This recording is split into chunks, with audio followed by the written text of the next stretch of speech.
안녕하세요. 하루를 정리하는 뉴스입니다. 미국과 이란의 핵 협상이 8개월 만에 다시 시작됐습니다. 겉으로 보면 대화가 재개되며 긴장이 완화되는 듯하지만 실제 상황은 전혀 단순하지 않습니다. 협상 테이블은 다시 열렸지만 그와 동시에 미국은 더 강력한 경제 압박 카드를 꺼내들었습니다. 대화와 압박을 동시에 사용하는 전형적인 벼랑 끝 전략입니다.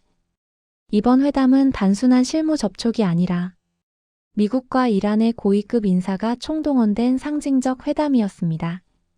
트럼프 대통령의 측근 인사와 미군 중부사령관까지 참여하면서 이번 협상이 단순 외교가 아니라 군사적 긴장과도 연결된 중대한 협상이라는 점이 분명해졌습니다. 회담 이후 양측은 모두 긍정적인 반응을 내놨습니다. 이란 외무장관은 좋은 출발이었다고 평가했고 미국 역시 대화 자체는 건설적이었다고 밝혔습니다. 하지만 긍정적인 발언 뒤에 숨은 현실은 훨씬 더 냉정합니다. 협상이 열린 바로 그날, 미국은 이란을 겨냥한 추가 경제 제재 조치를 발표했습니다. 이란과 거래하는 국가가 미국에 물건을 수출할 경우 최대 25%의 추가 관세를 부과할 수 있다는 내용입니다. 이 조치는 단순히 이란만 겨냥한 것이 아니라 이란과 거래하는 국가 전체를 압박하는 이른바 2차 제재 성격을 띠고 있습니다. 특히 이란 석유의 대부분을 수입하는 중국, 그리고 이란과 교역이 활발한 인도와 튀르키예, 중동 지역의 아랍에미리트까지 모두 제재 대상이 될 수 있습니다.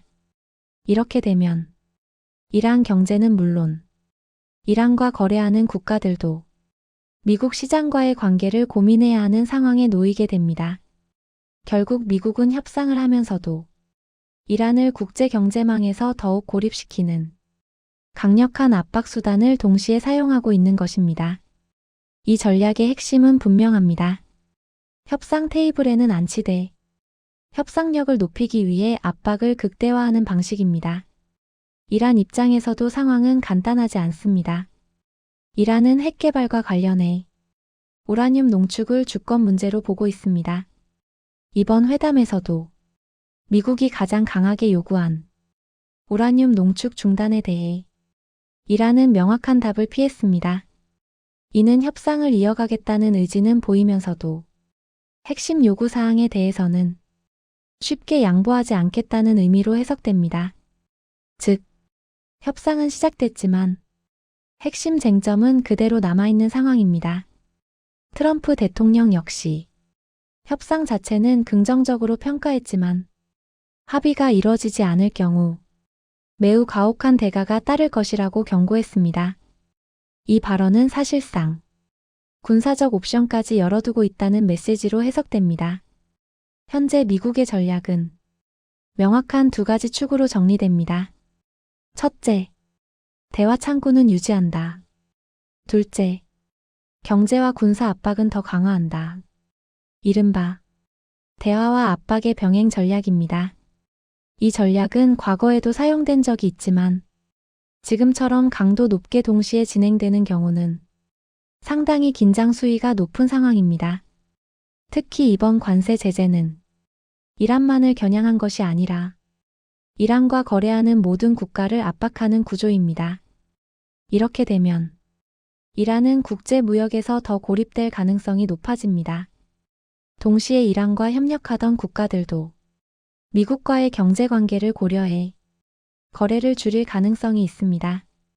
결과적으로 이란 경제는 더 큰 압박을 받게 됩니다. 하지만 이란 역시 쉽게 물러설 가능성은 낮습니다. 이란 내부에서는 핵 프로그램을 국가 안보와 자존심 빌리브즈, 협상 카드로만 사용하기 어렵다는 분위기가 강합니다. 특히 중동 지역의 군사적 긴장이 계속되는 상황에서 핵 능력을 완전히 포기하는 선택은 정치적으로도 매우 어려운 결정입니다. 결국 이번 협상은 빠른 합의로 이어지기보다는 장기적인 줄다리기로 이어질 가능성이 높습니다. 미국은 압박을 강화하며 이란이 양보하도록 만들고 싶어 합니다. 이란은 시간을 끌며 제재 완화를 얻어내려 할 것입니다. 양측 모두 협상을 깨고 싶지는 않지만 쉽게 양보할 수도 없는 상황입니다. 이런 상황을 외교에서는 벼랑 끝 전술이라고 부릅니다. 상대방을 압박해 마지막 순간에 양보를 끌어내는 전략입니다. 하지만 이 전략은 위험성도 큽니다. 압박이 지나치면 협상이 결렬될 수 있고 군사적 충돌로 이어질 가능성도 있습니다. 특히 중동 지역은 이미 여러 갈등이 얽혀 있는 상황입니다. 이란과 미국의 긴장이 높아지면 이스라엘, 걸프 국가들, 그리고 주변 지역까지 연쇄적으로 긴장이 확대될 수 있습니다. 또 하나 주목할 부분은 이번 제재가 글로벌 경제에 미칠 영향입니다. 이란 석유는 여전히 세계 에너지 시장에서 중요한 역할을 합니다. 이란 석유 거래가 제한되면 유가 변동성이 커질 수 있습니다. 또한 중국과 인도 같은 대형 경제권이 미국과의 무역 관계를 고려해 어떤 선택을 할지도 중요한 변수입니다. 결국 이번 협상은 미국과 이란 두 나라만의 문제가 아니라 글로벌 경제와 안보에 영향을 미치는 국제적 문제입니다. 앞으로의 관건은 다음 협상에서 양측이 얼마나 구체적인 안을 제시하느냐입니다. 이란이 핵 프로그램 일부를 제한하는 대신 제재 완화를 요구할 가능성이 있습니다. 미국은 핵 활동의 실질적 중단을 확인하기 전까지 제재 완화를 쉽게 하지 않을 것입니다. 이 과정에서 협상은 여러 차례 중단과 재개를 반복할 수 있습니다. 지금 상황은 합의 직전이라기보다는 본격적인 협상의 시작 단계에 가깝습니다. 대화는 시작됐지만 신뢰는 여전히 부족합니다. 압박은 계속되고 긴장은 유지되고 있습니다. 결국 이번 협상의 향방은 누가 먼저 양보할 것인가, 그리고 어느 수준에서 타협할 것인가에 달려 있습니다. 합의가 이뤄질 경우 중동 긴장은 완화될 수 있습니다.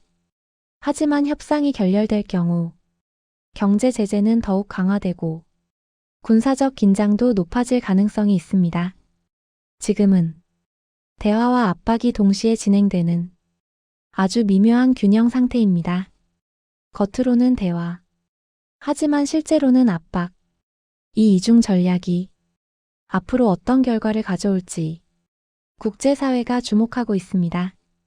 미국과 이란의 핵 협상. 다시 시작됐지만 끝은 아직 보이지 않습니다. 앞으로의 전개에 따라 중동 정세와 글로벌 경제, 그리고 국제 안보 환경까지 큰 영향을 받을 가능성이 있습니다. 지금은 폭풍전 고요일 수도 있고 긴 협상의 시작일 수도 있습니다. 결론은 아직 나오지 않았습니다.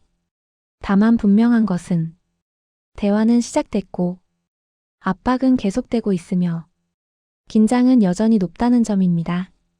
앞으로의 협상 결과에 세계의 시선이 집중되고 있습니다. 이상 하루를 정리하는 뉴스였습니다.